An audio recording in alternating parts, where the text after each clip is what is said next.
Bismillahirrahmanirrahim və bihi nəstəyin. Salam aleyküm dəyərli izləyicilərimiz. Xoş gördük hər birinizi. Vilayət evini izləyirsiniz və verilişimizin mövzusu günahlar və cəzalardır. O günahlar ki, insanları behişt ləzzətindən məhrum edir. Məhz o günahlar haqqında danışırıq və artıq bir neçə veriliş boyunca biz müxtəlif belə deyək günahlara işarə etdik ki, əksəriyyəti kəbirə günahları idi və bu günahların aqibəti də cəhənnəm alovu və eyni zamanda atəşidir. Məzhəb üsullarından bir neçəsinə işarə etmişdik və bugün də yenidən Şiə məzhəbinin üsullarından biri olan həc ziyarəti haqqında danışmaq istəyirəm ki, həc əməli vacib əməllərdən biridir. Təbii ki, əgər imkan olarsa vacibdir, vacib hökmündədir və eyni zamanda bu məzhəb üsullarından olan həccin tərki də, bilərəkdən tərki də böyük əzab və cəzaya bərabərdir. Ali İmran surəsi 97-ci ayədə Allah Teala imkanı olanlara əmr edir ki, ömürlərində bir dəfə də olsa, heç olmasa Allahın evini ziyarət etsinlər, Kəbə evini ziyarət etsinlər. Və əlbəttə ki, burada həccin vacib olmasında müxtəlif şərtlər var.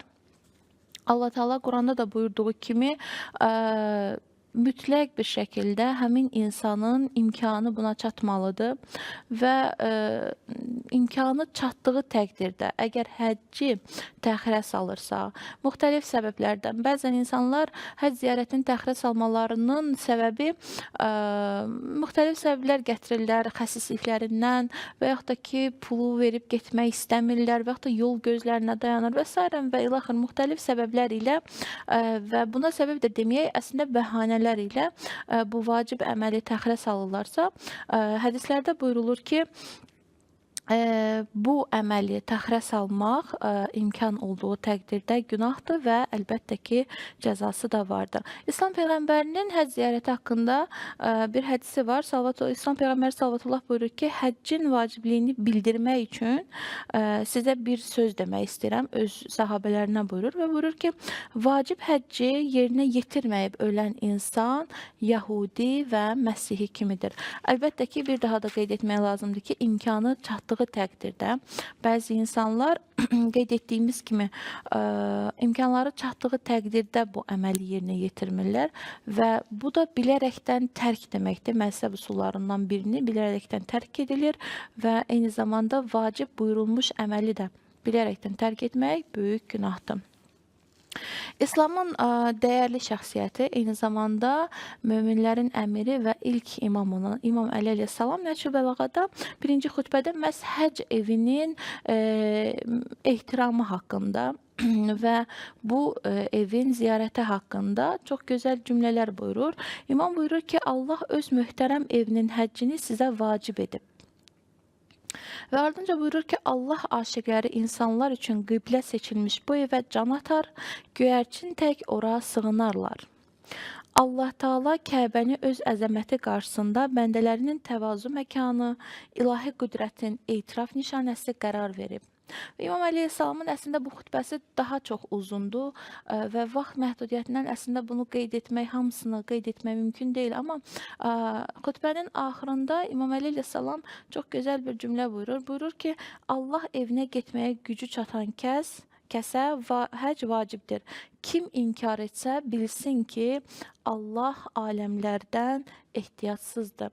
Bəli, həcc ziyarətinin vacib olması haqqında həm Qurani Kərimdə, həm hədislərdə bizə gəlib çatan hədislərdə görürük ki, bəli, həcc ziyarəti vacibdir və bilərəkdən tərki də böyük günahdır və ümumiyyətlə həcc Kəbə müsəlmanların qibləgahıdır, müsəlmanların cəm olduğu yerdir. Orada müxtəlif millətlər cəmlənir, müxtəlif ölkələrdən gələn insanlar, müxtəlif dəridə, rəngdə olan insanlar cəmlənir. Kasıbı da, varlısı da, fəqiri də fərq etmir. İnsanların bərabər olduğu yerdir Kəbə evi.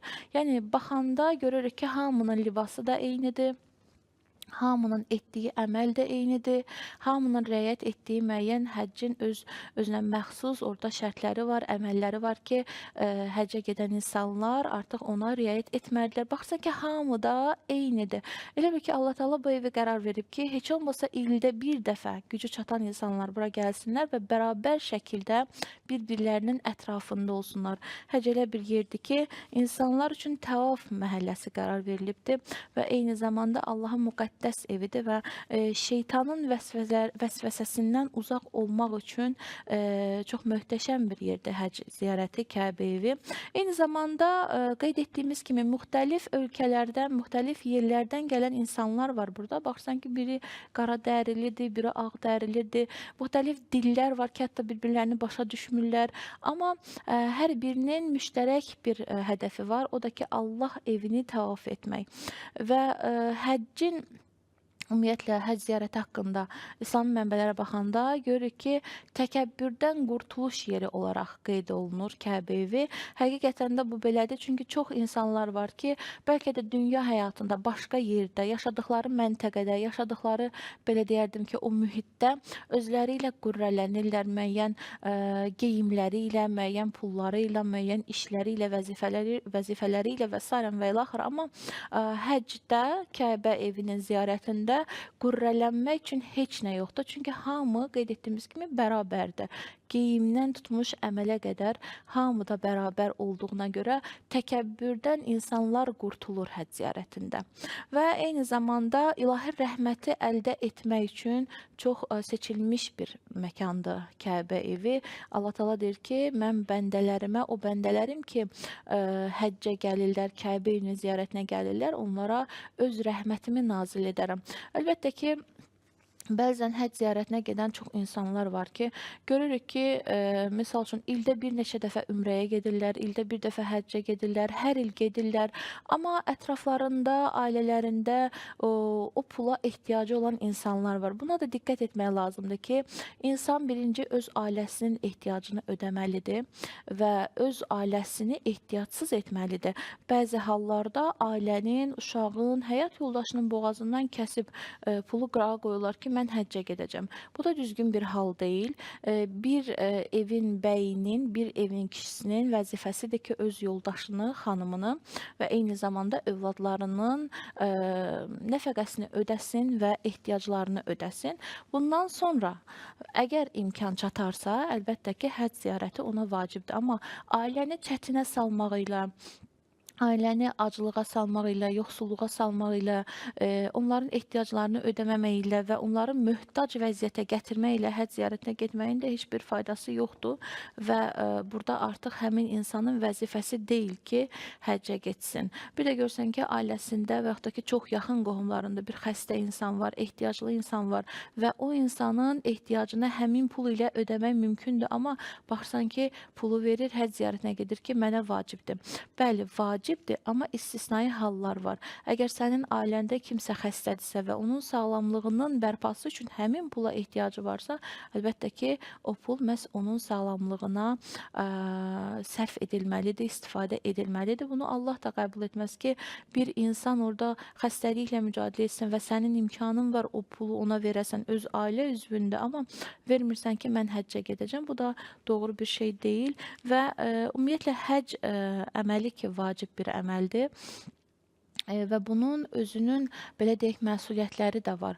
Bəzən çox təəssüflər olsun ki, həcc ziyarətinə gedən, Kəbə evinin ziyarətinə gedən bir çox insanlar görürük ki, cəmiyyətə çox mənfi örnək olurlar. Hətta çox təəssüflər olsun ki, cəmiyyətdə bir dəstə insanlar var ki, onlar cahilanə düşünürlər, məntiqsiz düşünürlər və belə insanları İslam ilə müqayisə edirlər. Belə insanları, belə deyək, İslamı o insanlar üzərindən dəyərləndirirlər və qiymət verməyə çalışırlar. Halbuki bu çox yanlışdır. İstər həcc əməli olsun, istər namaz olsun, istər oruc olsun, istər hicab olsun və s. Xums olsun, zəkat olsun, fərq etmir. Ümumiyyətlə, insanların əməlləri bizim üçün meyyar deyil. Mümkündür bir insan namaz qılan olsun, amma doğru yolun adamı olmasın. Sadəcə namaz qılan olsun. Yəni, əyilib qalxanlardan olsun. Mümkündür bir xanımın hicabı olsun, amma əxlaqi problemi olsun. Bunlar hər biri mümkündür. Yəni bir insana deyəndə ki, bunun hicabı var, bir xanım hicablı xanımdır və bunu kamil bir insan olaraq təqdim edək cəmiyyətə, bu da düzgün deyil. Və yaxud da ki, bir xanım hicablıdırsa, digəri hicabsızsa, bunu deyək ki, hə hicablı iffətlidir, hicabı iffətlə əlaqələndirək, bu da düzgün deyil. Çünki hicabsız olub iffətli olan kifayət qədər xanımlarımız var. Bəs bu səbəbdən müəyyən əməllər var ki, o əməlləri dindarlar eləyirlərsə, bu o demək deyil ki, yəni pis əməllərdən söhbət gedir, əxlaqi problemlərdən, hər hansısa bir də baxsan ki, namaz qılandır, dindardır, amma insanlar ilə pis rəftarı var. Xoş dili yoxdur, şirin dili yoxdur və insanlar qıraqdan onun adı gələndə deyirlər ki, filan kəs acıdil insandır, filan kəslə danışmaq mümkün deyil. Bunlar hər biri insanın öz xarakterinə bağlanır. Yəni bunu din ilə əlaqələndirmək və hə bu da namaz qılan, bu da dindar, bu da alnını möhrə qoyan kimi cümlələr istifadə etmək həqiqətən də mənasızdır. Çünki insanların bəlli bir xarakteri var və bir insan öz üzərində çalışmazsa, nə namaz onu islah eləyər, nə oruc onu islah eləyər, nə hicab onu islah eləyər, heç bir şey onu islah eləməz. İlk öncə insan islahı üçün özü çalışmalıdır, istəməlidir və özünün problemlərini həll etməlidir. O əxlaqi problemləri isə var və yaxud da ki, digər problemlər var. Bunu həll etməlidir. Kör-körənə ibadət etməyin də nə o insana faydası var bu dünyada, nə də ki, axirətdə faydası var. Amma hər bir halda dinimizi bəşərə görə qiymətləndirmək, dəyərləndirmək həqiqətən də böyük yanlışlıqdır. Çünki İslam dini kamil bir dindir və insanların hidayəti üçün, insanların doğru yolda olması üçün göndərilmiş dindir. İnsanlardır ki, bu dini düzgün qavramırlar və yaxud da ki, qavramaq istəmirlər, səhlənkarlıq edirlər və günahkarlardan olurlar. Təşəkkür edirik, bugün də bizi izlədiniz. Minnətdarıq hər birinizə. İnşallah növbəti verilişimizdə görüşmək ümidi ilə. Sağ olun, Allah'a emanet olun. Esselamu Aleyküm ve Rahmetullahi ve Berekatuhu.